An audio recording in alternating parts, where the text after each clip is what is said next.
ना उसने चोरी की थी, ना कोई जुर्म, फिर भी उस मासूम लड़की को अपराधी बना दिया गया, सिर्फ उसकी गरीबी की वजह से। कोलकाता की शामें अक्सर भीड़ और धुएं में लिपटी होती हैं, पर उस दिन कुछ अलग था। थोड़ी सी ठंड और कुछ ज्यादा भारी। मन लिए 18 साल की अनन्या स्टेशन के पास वाली सड़क पर अपने जूतों की मरम्मत करवा रही थी। छोटे से बैग में बस 40 रुपए थे। घर पर माँ की दवाई ले जानी थी और स्कूल का प्रोजेक्ट भी अधूरा था। लेकिन अनन्या की आंखों में आज भी वही ईमानदारी की चमक थी जो उसके पिता ने मरने से पहले उसे दी थी। कुछ भी हो जाए बेटी, गलत मत करना। दुनिया नहीं माने तो कोई बात नहीं, तू खुद से मत हारना। जूते लेकर वो स्टेशन की तरफ चल दी। तभी उसकी नजर पड़ी। एक लाल रंग का चमकता हुआ लेदर बैग बेंच पर अकेला रखा था। उसने इधर उधर देखा। स्टेशन पर भीड़ थी, पर कोई उस बैग के पास नहीं आया। मन डगमगाया, शायद कोई छोड़ गया हो। उसने धीरे से बैग उठाया। जिप खोली। भीतर था एक आईफोन, एक सोने की चैन, कुछ नोटों की गड्डी और एक card. Kavita Mehra, MD, Skylark Jewellers, Park Street, Kolkata. Ananya के पसीने छूट गए। इतना कीमती बैग। मन में लहर आई। माँ की दवा, स्कूल की फीस, ये सब इससे हो सकता है। पर तभी उस आवाज ने वापस खींच लिया। बेटी, गलत मत करना। उसने फोन उठाया। कांपते हाथों से कार्ड का नंबर डायल किया। दूसरी तरफ एक रौबदार आवाज। हेलो। अनन्या बोली, मैम, मुझे आपका बैग मिला है स्टेशन के पास। मैं बस लौटाना चाहती थी। कविता ने एक पल की चुप्पी ली, फिर बोली, कहाँ हो तुम? अनन्या ने जगह बताई। कविता ने कहा, वहीं रहो, मैं आ रही हूँ। फोन कट गया। अनन्या की सांसें तेज हो गईं। शायद धन्यवाद कहेंगी, शायद इनाम दे। पर जो हुआ, उसने उसकी जिंदगी की पूरी कहानी बदल दी। Part 2 of 10। इल्जाम का पहला वार। 15 मिनट बाद एक काली ऑडी रुकी। उसमें से उतरी कविता मेहरा। सफेद सूट, ऊंची हील्स, पीछे बॉडीगार्ड। अनन्या आगे बढ़ी। मैम, ये रहा आपका बैग। कविता ने बैग खींचा, खोला, देखा और चेहरा सख्त पड़ गया। पैसे कहाँ हैं? अनन्या चौंकी। जी, 50,000 रुपए थे इस बैग में, कहाँ छुपाए? अनन्या कांप गई। मैंने कुछ नहीं लिया मैम, मैंने तो बस फोन किया था वापस करने के लिए। कविता ने आंखें तरेरी। चालाक बन रही हो बॉबी, पुलिस को बुलाओ। अनन्या हक बका गई। मैम, आप गलत समझ रही हैं, मैं सच कह रही हूँ। लेकिन किसी ने उसकी नहीं सुनी। 10 मिनट में पुलिस आई। कविता ने शिकायत दर्ज करवाई। इस लड़की ने मेरा बैग चुराया है, पैसे नहीं लौटा रही, अरेस्ट हर। अनन्या चिल्लाई, सर, मैंने ही कॉल किया था, मैं चोर होती तो। पर पुलिस वालों के लिए कविता एमडी कविता मेहरा थी और अनन्या बस एक गरीब लड़की। उसे पकड़कर वैन में डाला गया। फिर वही सवाल, कब लिया बैग, पैसे कहाँ रखे? अनन्या रोती रही, मैंने कुछ नहीं किया। पर उसकी आवाज भीड़ में दब गई। Part 3 of 10। हवालात की वो ठंडी दीवारें। थाने की दीवारें ठंडी थीं और नजरें उससे भी ज्यादा। अनन्या को एक गंदी सी टॉयलेट के पास वाली कोठरी में रखा गया। उसका फोन ले लिया गया। उसे माँ से भी बात नहीं करने दी गई। सिपाही हंसते थे। सब ऐसे ही बोलते हैं, मैंने कुछ नहीं किया। अनन्या बिस्तर पर बैठी थी। भूख से पेट ऐंठ रहा था। आंसू से गाल भीगे थे।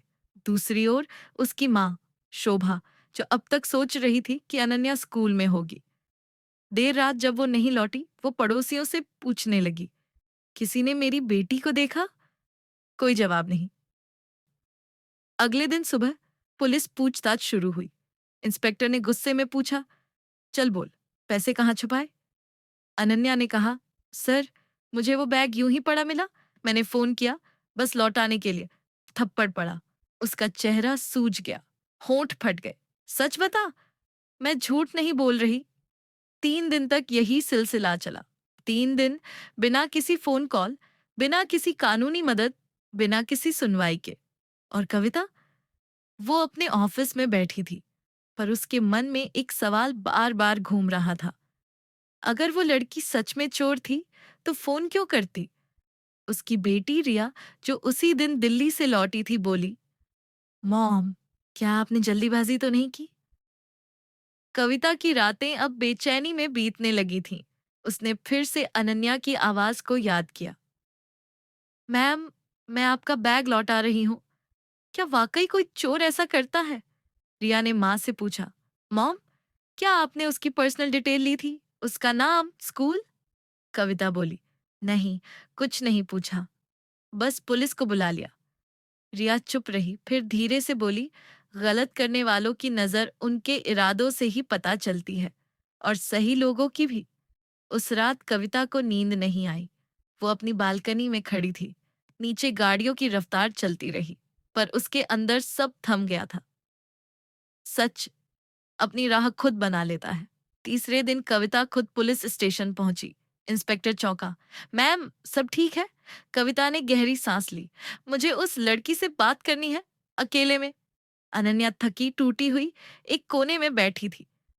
चेहरे पर सूजन, आंखों में गहराई, और फिर भी एक अजीब सी शांति। कविता उसके सामने बैठी। क्या नाम है तुम्हारा? अनन्या। तुम सच में चोर नहीं हो? अगर होती तो फोन नहीं करती। कविता चुप रही। उसने अनन्या के चेहरे की ओर देखा। इतनी सच्चाई उसने बहुत कम लोगों में देखी थी। तुम्हें मुझसे कुछ चाहिए? अनन्या बोली। नहीं, बस घर जाना है, माँ से मिलना है। कविता ने इंस्पेक्टर को बुलाया। इसे छोड़ दीजिए, कोई केस नहीं बनता। इंस्पेक्टर हक्का बक्का। पर मैम, आपने ही तो रिपोर्ट दी थी। हाँ, और अब मैं वापस ले रही हूँ। माफी का असली वजन। अनन्या को छोड़ा गया, पर उसका चेहरा मुस्कुराया नहीं। माँ स्टेशन के बाहर खड़ी थी, आंखों में आंसुओं, सीने में घबराहट। अनन्या उसे देखकर दौड़ी। माँ! शोभा ने उसे जकड़ लिया। घर लौटने पर अनन्या ने खाना भी नहीं मांगा, बस एक कोने में बैठी रही। कुछ घंटे बाद दरवाजे पर दस्तक हुई। कविता मेहरा खड़ी थी, पहली बार साड़ी में, बिना बॉडीगार्ड। मैं माफी मांगने आई हूँ। अनन्या और उसकी माँ दोनों सन्न।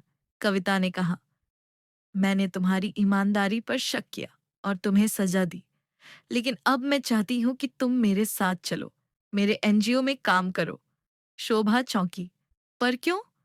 क्योंकि अब मैं ऐसे लोगों को साथ रखना चाहती हूँ जो सच के लिए खड़े हो सकें। अनन्या ने माँ की ओर देखा। शोभा ने सिर हिलाया। जाओ बेटी, अब तेरा सफर शुरू हुआ है। ईमानदारी की पहली नौकरी। एनजीओ का नाम था साफ नियत फाउंडेशन।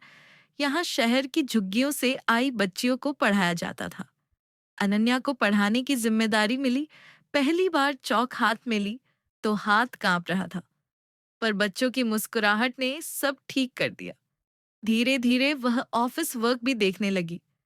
रिया उसके काम से प्रभावित हुई। तुम्हारी अटेंशन टू डिटेल कमाल की है। अनन्या मुस्कुरा दी। गलत के बीच रहकर सच का आंकना सीख लिया है। कविता ने भी एनजीओ की सारी फाइलें अनन्या को सौंप दी।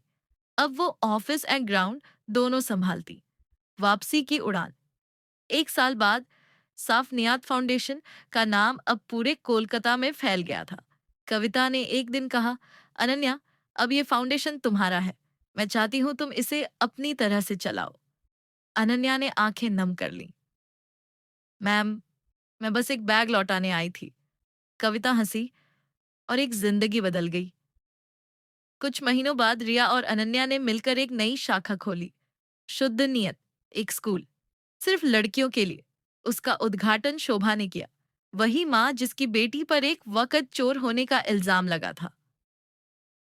2 साल बाद अनन्या एक टेड टॉक में अपनी कहानी सुना रही थी। मैं छोटी थी, एक लाल बग मिला। लोगों ने मुझे चोर कहा, पर मैंने सच नहीं छोड़ा। स्टेज पर तालियां बजी। नीचे बैठी थी शोभा, कविता और रिया। सबकी आंखों में गर्व था। अनन्या ने कहा, जिन्हें हम सजा समझते हैं वो असल में हमारी परीक्षा होती है, और जो उसे पार कर जाते हैं वो अपनी किस्मत खुद लिखते हैं। स्टोरी वहीं खत्म नहीं हुई। शुद्ध नियत फाउंडेशन अब 500 से ज्यादा लड़कियों की जिंदगी बदल चुका था। अनन्या ने एक किताब लिखी, एक लाल बैग और मैं। और हर बार जब वो स्टेशन के पास से गुजरती तो रुक कर देखती। यहीं से सब शुरू हुआ था। मॉरल, कभी कभी जो चीजें हमें तोड़ती हैं वही हमें बनाती भी हैं। सच धीमा चलता है, पर देर सवेर मंजिल तक पहुंचता जरूर है। अगर आपको अनन्या की कहानी ने छुआ हो तो हमारे चैनल को सब्सक्राइब करें।